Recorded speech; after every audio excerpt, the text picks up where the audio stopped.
We've gathered all your results, the nurse informed me as she entered the room. Is it an STD? I asked. Please don't beat around the bush, give it to me straight. All of your STD and STI tests were negative. However, your urine sample did come back with some abnormalities.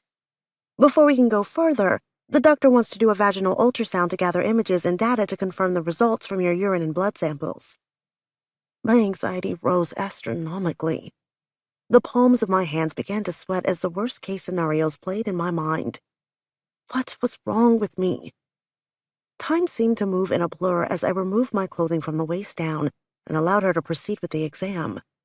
Within a few moments, the probe was inserted between my legs and she moved it around for a moment. She pressed a few buttons and a thunderous sound filled the room. Boom, boom, boom, boom. The melodic sound filled the cold examination room. I stared at the gray blob on the screen, unable to decipher what my eyes were viewing, while simultaneously processing the consistent beat on the speakers around the small, bright room. I have gathered all the images needed for the exam.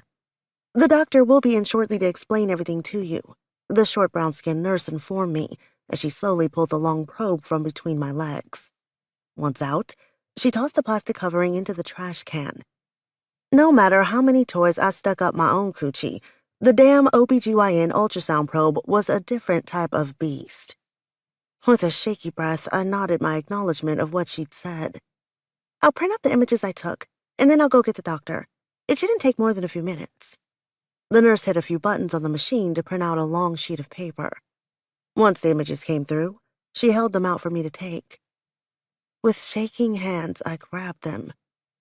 You can get dressed, the nurse explained. Thank you, I replied respectfully.